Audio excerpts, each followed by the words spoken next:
All right, so welcome everyone, and today is a pretty big day for our National Coalition meeting. Lots going on that we want to discuss around our nation. So I will get things started by sending it off to Chris, who will start off our discussion today.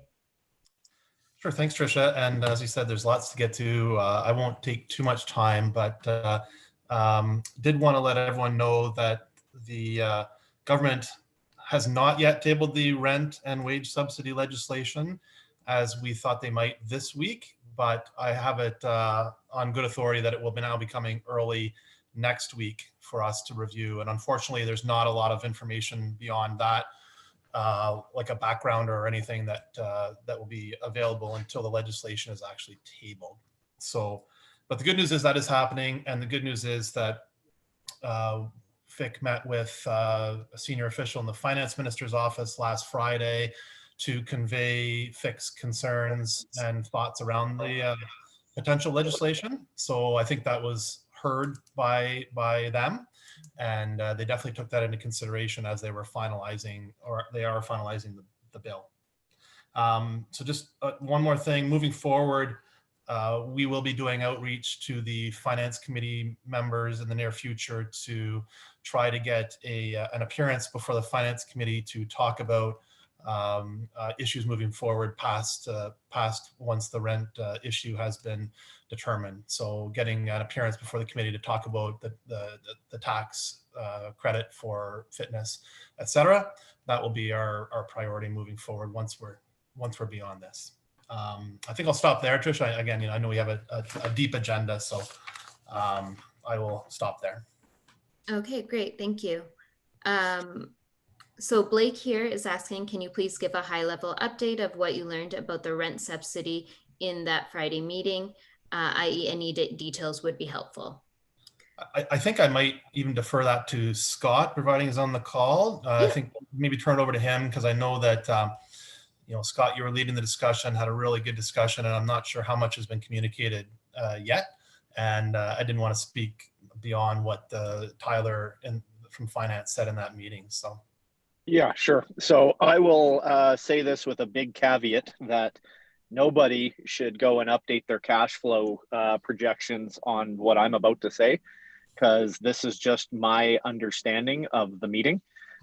So please wait until the official word from the government comes out. But from what I gathered is it's, first of all, not retroactive to March, but it would be starting October 1st. Because SECRA ended September 30th.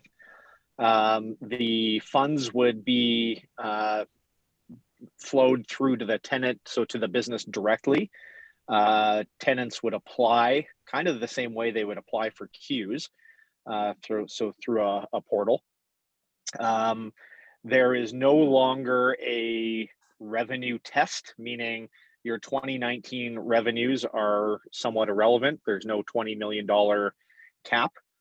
The $50,000 per month cap is being moved to $75,000 per month. However, if you have a location that has higher rent than that, so for example, $100,000, you would still get the same benefit as somebody with a $75,000 rent. The maximum that would be paid to a business would be $300,000 per month. However, if there is a forced closure, their maximum would be lifted. So I think that's it. Chris, Trisha, Chuck, anybody else who's on the call, do you think I missed anything? No, I think you summarized that well. And again, it's, I'm glad that you couched it, because we don't know exactly what the legislation will say yet, but it was moving in that direction. And so, there's definitely some pros and cons to where it's going to be, but I think it definitely will be helpful. And we did express urgency, what we saw in Quebec, which I'm sure Nathalie and colleagues will speak to. And, what we're seeing in Ontario is, there has been forced closures and there's no announcement on what kind of supports there are. So, of course, that creates incredible anxiety.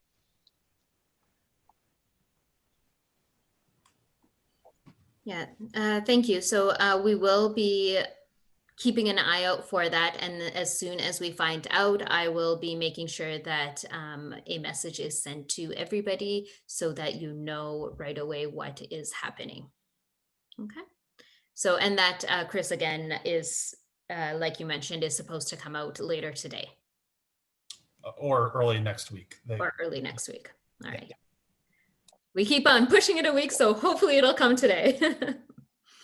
All right, so let's go to our next piece of discussion. So Scott, I'll get you to lead this. It's going to be on the media responses and the messaging and what you have been hearing on the media about FIC and our responses going forward.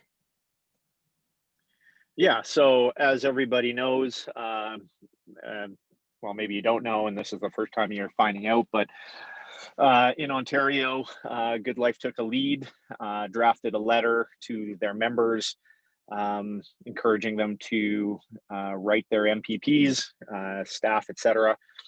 So what that has done is it's caused quite a flurry of media activity, and I think some of the members were actually journalists and got picked up, and it's just kind of spread. So in the last 3 days, I think between Trisha, myself, Nathalie, Nick, Perry, and I know folks from Good Life and folks from Avati, we've done about 12 to 15 interviews.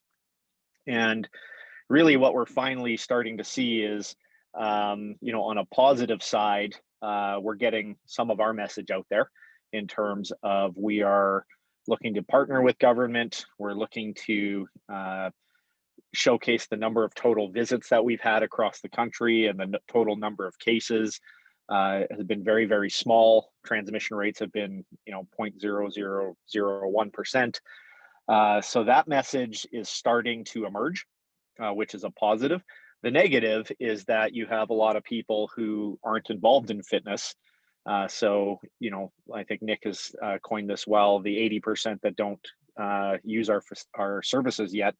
They have reacted negatively on social, just thinking that our industry is putting profits before health.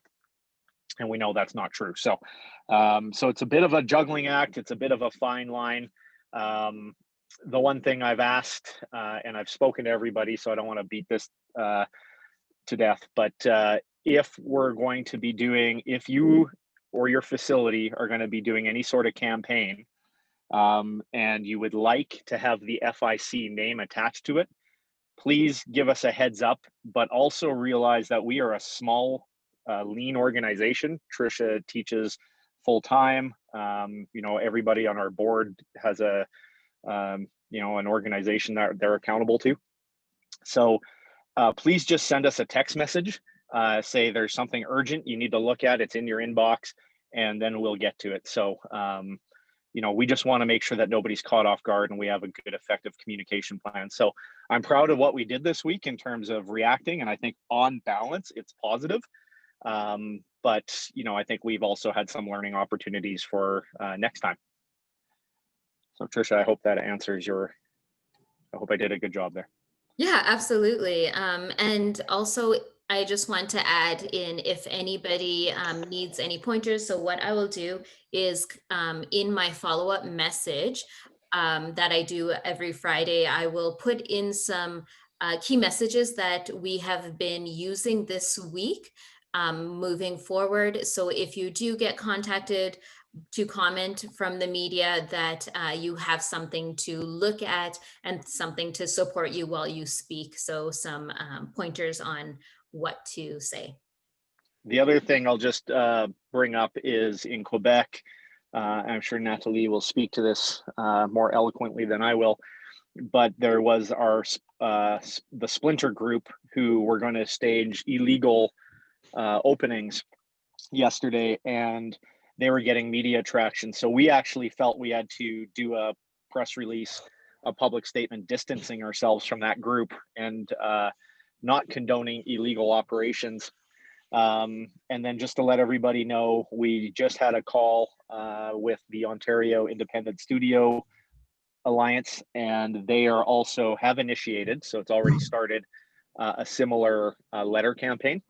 So you will see that, and you may see social comments, good and bad, but it just behooves us to let this group know that that is happening. Yeah, and also keep in mind that with something like this, backlash is inevitable. I've been getting a lot of hate mail from people who are not in the industry, calling us selfish, et cetera, et cetera. But also keeping in mind that we need to keep forward and focusing on the positive, but being aware of what is being said and making sure that we are able to focus on the good that we can bring from it. Yeah. Guys, one of the things that we learned in Quebec this week is that as much as, like Scott said, we're a lean organization, there's people that can help. So we reached out to, because we tried to put it out in the media ourselves as much as possible. We knew that this was going to happen. We actually let the minister's office know that the splinter group was going to threaten to open. But until they did their press conference, it just wasn't sensational enough for the media to pay attention to it. So when they did, we reached out to TACT, and there was just a little bit of a discrepancy between a press release and what they called the declaration to media. But as soon as that went out, then our phones went crazy. And so Evelyn and some other people in her organization, Gabriel, myself, trying to think who else, we got a lot of media attention to FIC. I kind of think this is the most media attention FIC's had since 2006 this week, if you put together what happened in Quebec and Ontario and nationally. And the idea is from that message. So I think there's a lot of learnings we can do, which is, like Trisha says, to have those key messages somewhere, to know who is comfortable in those kinds of situations, to know how to not accept the premise of a question from somebody in the media if it's not something that we want to go into in terms of the discussion. But yeah, so it was an opportunity for us to show that we are there. We've had a lot of requests to join us. And like Trisha said, we've had a lot of requests or comments from people saying we're not doing enough and how could we let these small businesses die and whatever. All of these things, but the declaration was short and really well done, and very affordable from TACT. So that was really helpful on Monday to get things out there. And I know Gabriel is going to get into it, but they switched tactics because they were told, as soon as they found out that they were not only going to find the businesses, but also the members, they decided not to do an illegal opening. One gym did an illegal opening, and what they switched to was their member-led protest within the parking lots of their facilities. And the biggest one the media found was one gym with 10 people. So it very much fizzled away, and is an opportunity now to get public opinion back towards what the industry is actually saying. So we're looking towards how we can do that along with the 75 other strategies and goals that Gabriel has worked on this week. So he'll share that when we get to Quebec. But interesting learning for us to respond really quickly. And it was great to have the team together to be able to do that in a couple of different cities in Quebec. So bravo to everybody that did it here and everybody that worked on it as well in Ontario and nationally. Yeah, and I'll just add to that we definitely saw the framing of how that stuff was interpreted and the framing of a lot of the questions that came, because the framing was, the message that was in that was lost, and the framing was very much like, so the industry is pushing the government really hard right now, why? And then you've got having to like take a step back from that question or redirect it. But I think that there's a real opportunity here, because even the people that are pushing that, like, some people that I had to speak with or that when it came up in interviews saying, are you putting the economics first, turning that right around to like, well, look at the huge sacrifices gyms have made in the interest of public health over the last 9 months.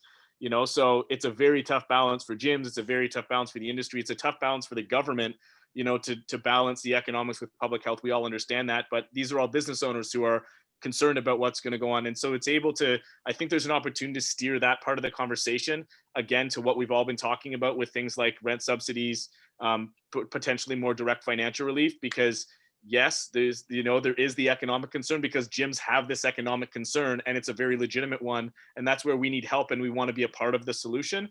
So I think there's a really good opportunity there. And the other side of things is the health message is resonating. So people do recognize that the health benefits of it. I think we just need to see the opportunity to steer that in the right direction. Again, in terms of like how is fitness a part of that healthcare? I'm very wary of like going down that essential service side of things, because there's going to be pushback on that. But why fitness is an essential part of healthcare, why we can be part of that solution. Again, I think there's a real opportunity there. So I think we can just take this momentum that's kind of happened and steer it in the right direction in terms of those two messages. And we're starting to hear the press pick up on that, hopefully, the more that we hammer it through. And the stats have been released in Ontario showing where the spread is happening. And Nick, you brought this up in our last call. It's, sports and gyms combined are one of the very lowest places where COVID is spreading. And so that is factual, and the government has that. In Alberta, this is not public facing knowledge yet, but they actually shared with us on our Alberta call this week where COVID's coming from. Now, the biggest source is quote unquote unknown, which is concerning. But, between gyms and sport, again, out of 15,000 known cases, 42 of them came from gyms and sport. So, we're asking the government to look at our total body of work. Across the country, we've had 20 million check-ins. We've had very limited rates of spread. That's what the data is saying. That's what your data is saying from a government standpoint. So let's use that data to make the right decisions. And hopefully we're seeing government, you saw the John Tory release where he wants his chief medical officer to figure out a way to reopen facilities. So we are optimistic. And that's actually a great segue to our next piece. Tyler here from Lifetime Fitness is going to be sharing a little bit about COVID cases at Lifetime Fitness and Canadian club data that they have. Appreciate it, Trisha. And I know she'll send you guys the deck that I have put together, but I think it is a perfect segue that we're all speaking the same language, and you guys all alluded to the media this week and how people are perceiving health clubs. And I think it's important we all band together and are speaking that same language. But we've been fortunate being across enterprise, 150 locations in the United States and Canada, being open since mid-May. We've recorded 17.5 million visits by our members in our clubs, and yet fewer than 2,400 of our members and team members combined have even inquired or reported a potential issue with exposure to COVID-19, which is a rate of 0.014. Canada alone, we've had, since we reopened August 7th, 128,000 club visits, and we've had only 37 team members or members that have inquired or reported a potential exposure to the virus as well, with a 0.003%.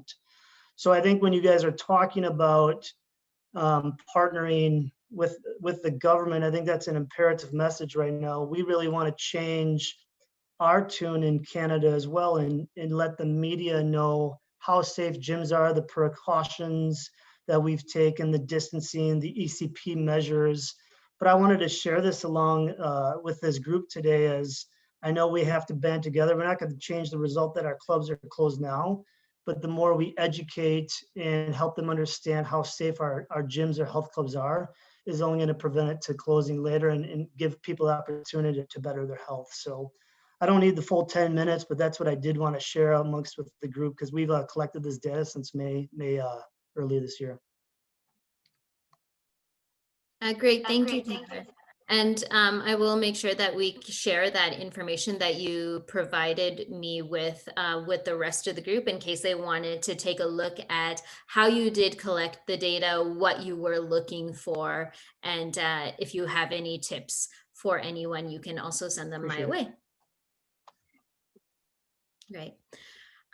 So that being said, let's move on, and we can move on to our part 2, which is our provincial updates. There's a lot going on, and I can see in the chat that Saskatchewan has a lot going on right now as well. But let's start with Quebec, and Gabriel Hardy, if you would like to take that hi away. guys. So a lot of stuff going on this week in Quebec. First of all, last week, I heard about what was going on with the rogue group that wanted to open and defy the government. So as I was in that group, just as a sneak-in guy, I was aware of what was happening. I tried to talk to them a little bit, but I was kicked out of the group. So I let the government know what was going on and what was to happen on Monday. So they were aware of it, but at first they thought it was not a good or maybe big enough to announce it to the government. So on Monday, everybody was a little bit like, what is happening right now, and how come this is getting so big? And as it's an official group that was saying they were 260. In fact, they were 30 gym and 260 members on their Facebook, but they said 260 gym. And so they attract a lot of attention.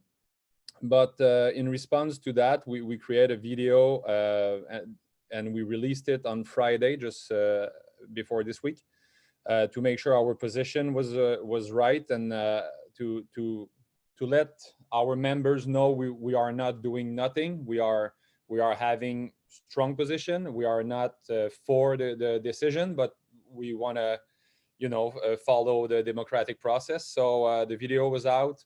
The statement was clear. We were not for going against government, and we wanted to stay open for discussion. And the members started to share and everything. And when they went out on Monday, a lot of TV, radio, and everybody talked about it. But I have a lot of maybe contact, Nathalie too, and Evelyn too. So a lot of people were calling us. And one of their leader was a Hells Angel, so that was not helping their case. And it turned around pretty fast on our side, because they looked so stupid that people and TV shows and everybody wanted to know what was our point and our position. And the government, I had five calls with the assistant of the Minister of Sport. And we have a meeting, an hour meeting on Monday with the minister too. So it's all what they did is accelerate our negotiation with the government. So it's really great for us. I think maybe 10 interview myself, Nathalie maybe 10, and Evelyn too. So we were all over the place, saying these guys are not us. They are not representing the gyms. They are not having they are rogue, and they just want to do bicep show to the government, but it's not the gyms anymore. We are not like this, we are more for health and everything.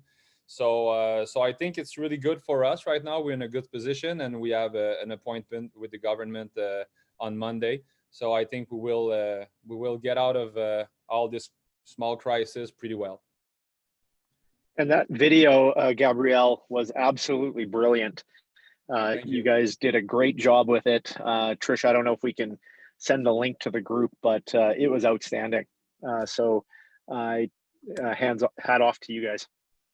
If somebody, and maybe it's something good, I don't know all the discussion in other province, and that's what we are here today. But if you think that would be good to do the same in English and share it for all Canadian members, the text is done, a pretty big part of the video is done, so we could do it in English if you want. And same thing, we're gonna go with a 12 weeks process. We're gonna share medical fact and how activity, physical activity and training can impact those medical facts regarding COVID and a lot of other medical facts like obesity and everything. But if you want us to do it in English, we can do it too. And it's also an FIC promotion to try to gain more members and gym to come with us. If I can add up a point on that, Gabriel, first, congratulations, Gabriel, for all the work this week. It's incredible. The 2 last week is incredible.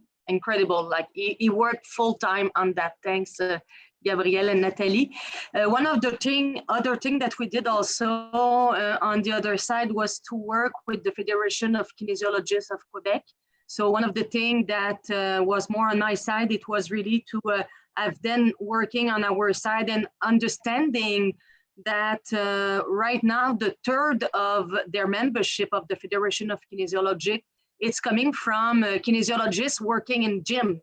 And right now they feel these kinesiologists, they feel that it's not a safe environment anymore to work because it's so unstable. So we are losing kinesiologists.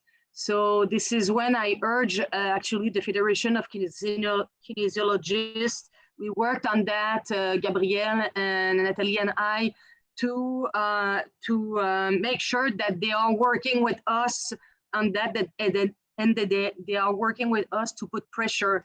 So this brings us also to a very good discussion. And they are looking right now on a legislation to help us, because we think that legally there is some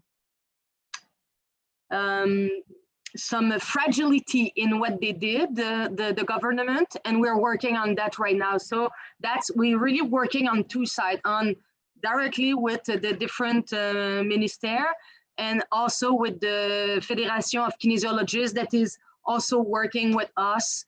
And now we are on the side of the legislative to say, is it exactly the law? Is it supposed to be read that way? Because right now there is different interpretation, and some legal professional tell us there is nothing that can stop kinesiologists right now to work in a gym. And on the other side, they're saying, yes, we can stop it. So it's not, right now, the interpretation is not uniform. So we enter into that that space to say, okay, let's open that space, because there is a place where we can probably find a place for kinesiologists. So I'm waiting news from that, from hour to hour. We're supposed to receive news today or Monday of that action on the legislative part.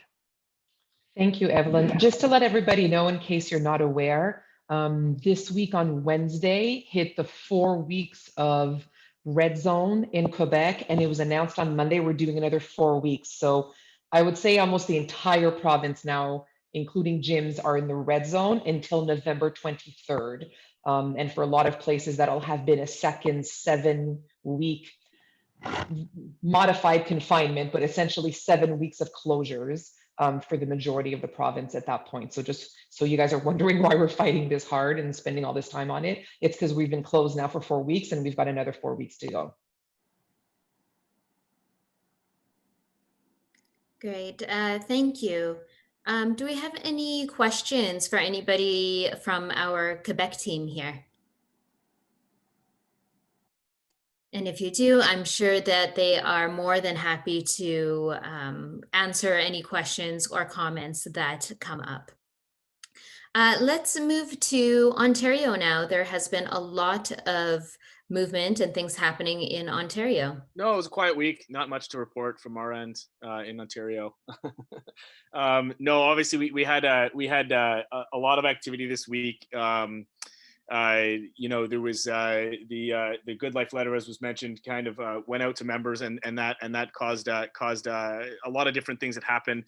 Just one thing I want to say about that, I think that it's important to understand that you know, the letter was you know, having talked to especially Jeff and the Good Life people too, was meant with good intention of trying to get the right message out to government, and it was directed at members and not the press. It just happened to be one of those things that unexpectedly got picked up by the press, and then, you know, of course, once that ball starts rolling, you deal with all of the things that come with that. So it did, I think, end up being net positive in terms of what it got exposure for the FIC and our group and us to be able to be a voice on behalf of the industry and control the message and the narrative a lot more.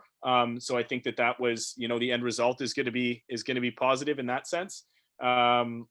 So obviously we were dealing with that this week. But in Ontario in general, there's been some very positive signals.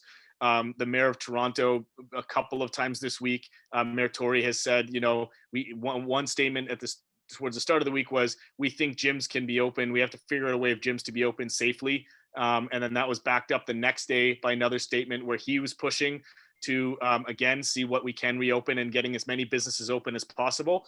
And I think we're seeing that in general, that the government, you're even starting to see some government officials confronting their own government about more transparency, releasing data, getting people open, and doing it in a safe and a positive way. So you're seeing that happen now. There's a groundswell behind that happening both publicly, and the government is signaling that. It's almost the government's almost signaling that they are that they're fighting the health people on trying to get the right answers for that, which is probably what is going on behind the scenes. So a lot of positive signals. We'll wait, because November 8th is when that 4-week thing comes down. There has been some signaling that the gyms might be able to reopen. Don't quote me on that or hold me accountable to that one. But we're just waiting to see whether they're going to let gyms reopen, and if there's going to be different restrictions or different rules. And that's really what we've been trying to get the dialogue around, is what can we do to be reopened safely? What do you need us to do? And whether there will be different restrictions for different types of exercise, will remain to be seen here. Because that we did see that in Hamilton, where the Spinco outbreak did happen. The public health unit in that area put out different rules for Group X and different sets of restrictions, which people have been pushing back with in Hamilton, but that's just in that location. So we don't know if it's going to be, localized like that, or if there will be, across the board. And somebody like Jeff or Blake might be able to speak better to that, having more information than I do, having been more involved in those conversations. Yeah, I mean, that's been the biggest push here, with all that stuff going on this week. And I don't know, like I said, if Jeff or Blake want to speak to any more of the details there. I do want to speak, sort of typing something at the same time, if that's okay. Blake, do you have anything to add on that? And then I just want to go back to the letter writing campaign, my favorite subject this week. So go ahead, Blake, if you have anything to add on. I'll just quickly add that I think we have to be really careful with Ontario. Doug Ford's made it clear that he's given the authorities he's allowed each individual health authority to create their own set of rules. And so, we're still trying to understand whether they have that authority or not. But we are seeing, like, for example, Hamilton put those rules in place with the 3 meters, 10-person max, and the mask only mandate in place. They required it last week, and then they sent out a letter on Wednesday saying, well, it's just a suggestion now. So we don't know if that'll switch around again. Durham now is interpreting the 2 meters now to be between the pieces of equipment as opposed to the participants. So there's some real, Ontario's a complete mess. There's no consistency. It's a real, they've created a real hodgepodge by allowing each health authority to actually make their own rules. And I think it's going to be a real fight as we go towards reopening. We've heard kind of through the grapevine, through some discussions. And Jeff, I think you were part of those with Chuck last week, where there's a very good chance that we'll be allowed to be reopened as of the 7th. That announcement we can probably expect to hear middle of next week, but we're not sure if that's going to come with each health authority putting down their own rules. We don't know if the province is going to put in cap maxes or additional distancing requirements or masks. So it's going to be an interesting week next week, I would suggest. Perfect. So I just want to go back to the letter writing campaign and just talk about that real quick. The Ontario Coalition has been working on something where we had wanted to do a grassroots advocacy campaign in the form of letter writing, asking our members and our staff to speak for themselves about their positive and safe experiences. We are mainly across this group talking about millions and millions of safe check-ins into our clubs across the country, and nobody's talking about that.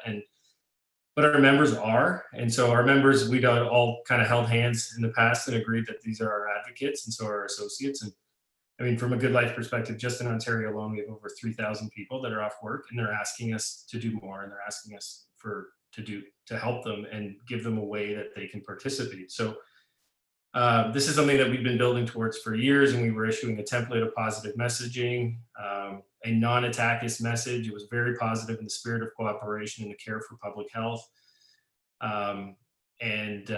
You know, I think we were able to shake some things loose with this grassroots campaign. And the message, once again, was very positive, and it was cooperative with the government. It wasn't at all sort of, you know, attacking or going after them. So we were able to control the message that way. And obviously, you know, we have a lot of media experience, and you sort of take the good with the bad sometimes. We're messaging a lot of good. It shook, like I said, shook a lot of things loose. Regrettably, I think we should have done more to align, certainly with the Ontario group and with FIC, in terms of getting the final green light to reference FIC in writing in the way that we did. You know, we added it at the last minute, and that was irresponsible, and that's my responsibility. I shouldn't have let that happen.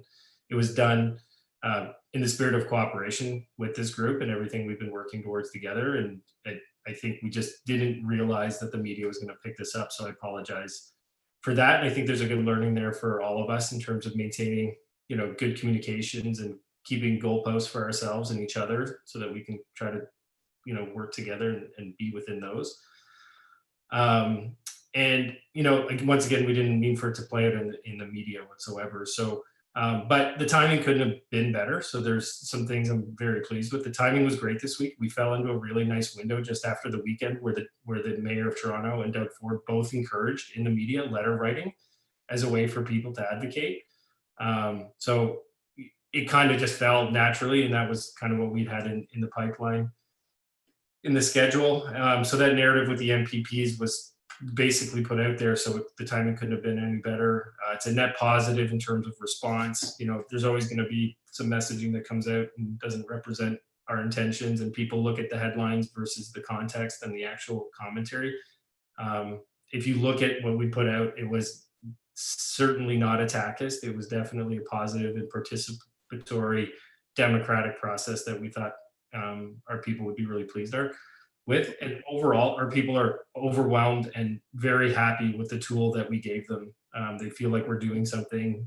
They were very vocal with us about not doing enough. And so, you know, again, I wish we'd held hands with FIC in a better way. I wish we got some formal approval. That's on me. I'm going to wear that. I apologize once again for it. But, you know, I would even say this was below negative or average negative feedback or coverage on this.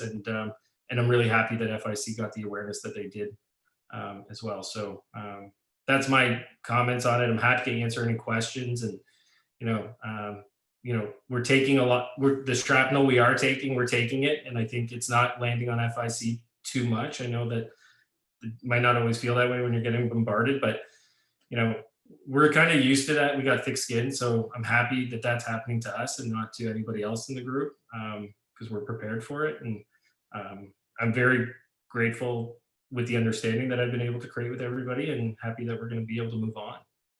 So I guess, and I guess what I'm saying is if I could do it again, I probably would have done it, but just differently. And that's, you know, that's all I'll say.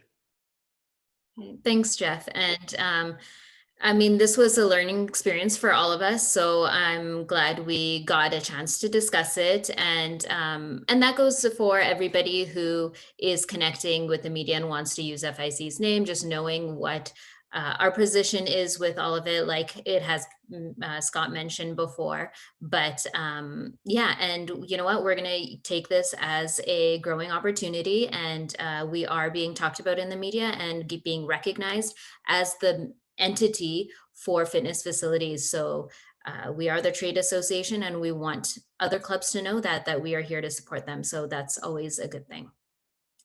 Let's move on to our next piece. So I believe Saskatchewan, if Jolene is on. I wasn't sure if I saw Jolene here. So if you are on, please let us know. But it doesn't seem like I see Jolene. So then we will skip over and go to Alberta. Hi, Balal here. Were Balal, you okay, just yes, wanting please. a quick update for Saskatchewan, or? Yeah, if you have any, yes, if you have any updates to provide. We don't really have any updates. It's probably the same as last week. The health authorities are quite a bit more vigilant now, and they're visiting more often. One of the things that I did find interesting, and I thought I'd report to everyone that we can use across Canada, is some of what's happening is the SHA will get, like, we'll be busy all week, and then there's a certain group of our own members who want us to adhere to things almost in an impossible way. They almost want an empty club for them to work out in and keep everybody else out. And so what's happening, they're going home and they're calling the SHA, like the Saskatchewan Health Authority, and I guess there would be in each province, and complaining that the gym isn't following rules or something to that effect, which kind of alerts the inspectors to go out. And we had an incident like that where we had a few cases. There was an outbreak in Saskatoon, but as well as members calling in, and then once the inspectors come in and they see, and they kind of audited our gym, they were very happy. They're fine. So it's just a point of concern that I'd like to point out to everyone, that there are your own members are actually alerting health authorities to come in and do certain things for them, when in fact those members also want the gyms to remain open. So that's one of the things that we struggled with. We were closed for about 10 hours at one of our locations. As soon as the inspection was done, we were back open, and everything, the audit showed nothing almost. So other than that, one of the things that the audit did show is that our formula for disinfectant was tested, and it should have been 200 parts per million, and it tested 100, but it was testing 200 at the source. I'm assuming when the formula or the sanitizer sitting for over a day, it's losing some of its concentration. So that was one thing that was brought up, and we rectified. The inspectors were there, and then that was it. So there's the update from me in Saskatchewan overall, I guess. And our cases are rising like everyone else. It's just not, our net numbers aren't as big as everyone else's. Hope to start going down soon. Great, thank you. Thank you for that update, Balal, and also a good thing to note what your members are going back and saying. So let's go to Alberta. Can we go to Manitoba if we're going yeah, east absolutely. to west? Yeah, let's do Manitoba. Okay, guys, can you hear me here? Yeah, good. Okay, lots happening in Manitoba. I just got off the phone here with one of my contacts at the government here. We submitted a letter, a collaboration between the FIC coalition here in Manitoba, as well as the Manitoba Fitness Council, which is a certifying body here. We've been working together, as well with Blake was helping us as well. We submitted this letter, it got to our health minister and they reviewed it, and we got new restrictions today, 25% capacity. So we're not closed despite being the leading province in Manitoba with cases. So what happened here is we proposed universal mask use. We provided data that Blake McDonald here kindly gave to us. He paid for some research. We provided a nice letter, broke it all down, said what we were willing to do as an industry, and they listened. And like I was just on the phone here, if you saw me in the video, with our contact at the government, and he said he talked to him yesterday, and he said in no shape or form were they considering closing us because they know the value that we provide and that we're willing to work with them and do the right things. So here's the deal. If cases go down, I think this is huge ammunition for every other province that shows that we should be open and that we can stay open safely. So fingers crossed that in the next 2 weeks, we see cases drop like crazy. If that does happen, then I suggest you guys do the same thing. Letters with science and data to support it, that we're safe, that we can have people in here in masks. We adopted the mask and bracket. I don't know if anybody else has seen this bracket, but this is what we're doing, masks and brackets. I bought a few hundred of them. I gave one to every single member. I'm finding that's an easier way to keep members exercising because the mask sucks. Nobody wants to wear the mask. Throw a bracket in there and it's like you're not even wearing a mask. So I'm super excited. I couldn't sleep last night. I wasn't sure what was coming. But like I said, I think this is going to work, and I think it is huge ammo for the rest of you guys as long as cases go down. So yeah, any questions on that? Can I just jump in for 1 second? I'm Kate, also in Manitoba. And just to make it clear, today we moved to red, everything is closing. So restaurants can only do takeout. All recreational sports are being suspended, but gyms, because of the work that Dino and his team have done, are still allowed to be open at 25% capacity. So I think that's pretty huge. That's excellent, and always good to hear the positive when there's so much negativity going on. So that's excellent to hear. Thank you. And I know Dave also had mentioned about the brackets before, and if anybody can provide more information or send me links to the information on where to get brackets from or what you find has been helpful, that would be greatly appreciated. Or if you can put it in the link in the chat box as well. Trisha, Yes. on that note, we have sent around, and Scott and Emily will have this in Alberta. We sent our foreign supplier list for those brackets. So you can get them on, I mean, they're pretty expensive on Amazon or, you know, a bunch of different sites, but they're super expensive. You can order them from China, from that supplier list that I provided the entire Alberta network. And Scott should have access to that as well. So you can just, you have our permission to pass that around to everyone in Canada. Perfect. Thank you so much, Blake. And another thing that I forgot to mention is to Gabriel, when you were talking about doing your video in English as well, that would be greatly appreciated. I think it's such an impactful video, and it does showcase everything we stand for and who we are as an entity. So if you wanted to do that, I think that would be a great idea. If we redo it and you want me to redo it, it's all right. But I think I'm going to switch a little bit because there's one part of the video that shows a little bit too much my logo. And I think the logo in the gym. And I think it would be great to have a lot of facility coming in at the end instead of having trainers coming in, maybe just like many members of the FIC wearing masks and showing like their colors, you know. Maybe it's a little bit of an improvement for the video. That would be great. But if you want me to be on that task, I can work on that this week. That sounds great. And this is a conversation we can take offline, but I think there's some great ideas there. Okay. Thank you. All right, so let's then go to Alberta. Great. So we had a pretty productive meeting, I thought.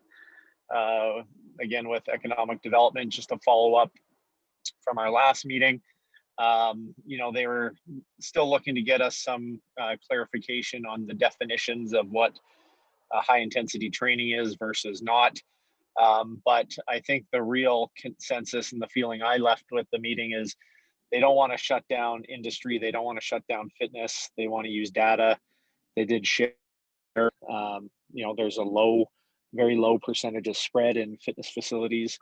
There was a call yesterday with Dr. Dina Hinshaw, at which she also said that, you know, they want to work collaboratively with industry. So I get a real sense that there's no imminent risk to being shut down and that they are looking to use data and science.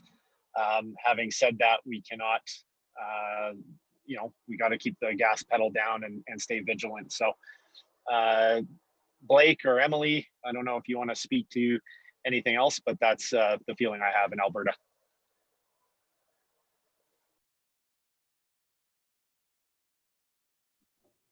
I'm good. That's it. Yeah, I don't know that I was quite as optimistic as you, Scott, coming out of those meetings. I thought it was kind of, the message was kind of, well, right now we're not going to, but if it gets worse, we know that cardiovascular is a high risk activity.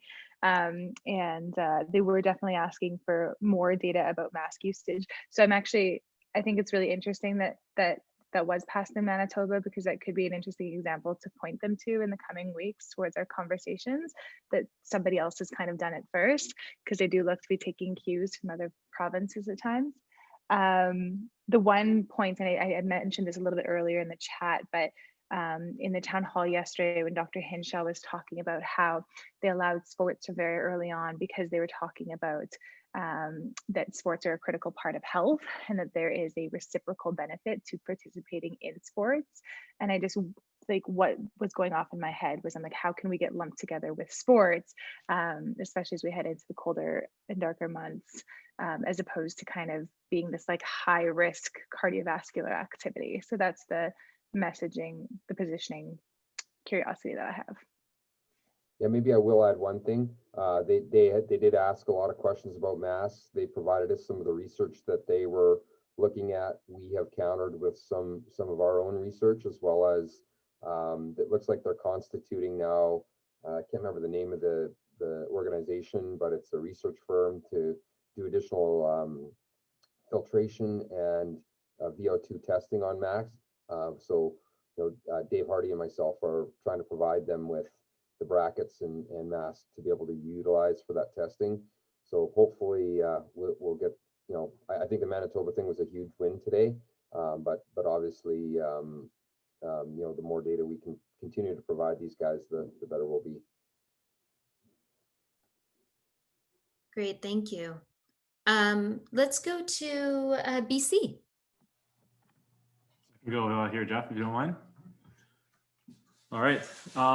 Well, first of all, I'd just like to say, I really appreciate all the work that all the provinces are doing out there, Quebec, Ontario, Alberta, Good Life, Orange Tree Fitness, other organizations that are doing research. I mean, it puts us in British Columbia in a real strong position with where we're at. And I understand that not everyone's in our position. And we've been here before during the shutdowns and reopening. And I know that we were able to reopen sooner than most of you. So we are grateful and appreciative of all the work and the pains that you guys are going through. So reach out if you need anything. In British Columbia, we're increasing the number of cases fairly consistently here. We're at around 280 to 300, whereas before schools reopened, we're sitting around 150 to 200. So cases are definitely increasing in British Columbia. The tone of our health authorities is definitely getting a lot more strict and stern. We are lucky to have one voice in British Columbia with our health authorities. It's not broken up into different areas like Ontario's, for example. So I think that has helped us because there is a common message coming, a consistent common message coming out in British Columbia from our health authorities. Right now, casinos remain closed, nightclubs were shut down I think about a month ago, and restaurants that serve alcohol continue to have to shut down at 10 o'clock at night. We've been notified that most of our cases are coming from banquets, wedding banquet halls, and get-togethers at people's houses. So they've come up with a strategy of the Safe Six, I believe they call it, something like that. Somebody can correct me in BC if I'm wrong, but the Safe Six is basically you're only allowed 6 safe people to come to your house at any given time, and those are people within your bubble. I think people are taking that seriously because listening to the news and the radio, there's definitely an undertone of concern from our health authorities, especially in the Fraser Health region. So hopefully people take that seriously and we level off and flatten our increases. One thing of concern in the language from our health authorities, a positive about a week and a half ago, Bonnie Henry, who's our health authority leader, she mentioned that she has no intent in shutting businesses down, which we know doesn't really mean much, but it's good to hear, right? But then ever since then, about every third day, she does mention the word gym, and she associates it with restaurants. And I think that that's one thing that we're going to take a serious look at in our BC coalition meeting on Tuesday, is just that connection and relationship between gyms and restaurants that always seems to keep coming up. We're different businesses. We're dealing with this differently. We've had different success rates. And so that's a discussion we can start having with our health authorities, I think, in the coming months, as well as obviously a topic of conversation, getting people on board with the FIC, because there's obviously benefits to being a member of the FIC. Safe Six, I got that. Yeah, and I think it's important to reiterate. We'll talk about this on Tuesday. That we are working to build a strong partnership with our health authorities, as we all are in the FIC, and we continue to deliver that message at Club 16 and She's Fit and through our Orange Theory branches out here, that we are working towards partnerships, and we're not against government, but we definitely are here to educate government when they need us. I really appreciate Dino's suggestion of the brackets. Those are the suggestions that once we get to a place in BC, and I anticipate it may come, those are solutions that you guys are fighting hard for us in BC. I've had a coffee. I can talk forever, and I'll cut myself off here. But I can't share enough how appreciative we are in BC of all you guys, man. Like, you guys in Quebec are freaking warriors. Dino and his team out there, and the people out in Winnipeg, the things that you guys are doing. The large organizations, Good Life came out today and spoke, but man, they do a lot of great things for our industry. So we're all appreciative of everybody who's a part of FIC and who continues to come together and work towards getting through this together. And the information you provided, Scott, on the rent subsidies today is very valuable. And I know it's not written in stone, but it certainly gives a lot of us on the call here today a sense of some sort of help and relief coming. So that work doesn't go unnoticed as well. So there you go. From BC, we were grateful for all of you. Great, thank you so much. A nice ending to our meeting today. So thank you for Carl, who is also one of our board of directors. Oh yeah, Angela? One thing I wanted to ask the group, have you all heard about the federal grant which is available? It's $5,000 for businesses making between, I think, up to 300,000 in revenue, making between 20,000 and 300,000 in revenue. I sent you the link, I think, and if you can distribute that. We missed the BC deadline. Apparently that was on September 21st. And this portal for the federal grant opened on October 26th. So I sent you the link. Hopefully many of you can use it. Yeah, absolutely. And then I'll make sure that that link goes out to everybody else. So that being said, we will wrap up today's meeting, and we will send out the invites for next week. Next week is planned to be a provincial meeting setup style. So we will get that organized. And then in the meantime, if there's anything you would like to connect with me about, please do make sure that you do that. So thank you everyone for being a part of our team and moving this industry forward. Hopefully we have positive light coming at the end of this tunnel. That seems to be a struggle, but you know what? We will persevere, and we will persevere together. So have a great afternoon, everyone, and we will see you all very, very soon.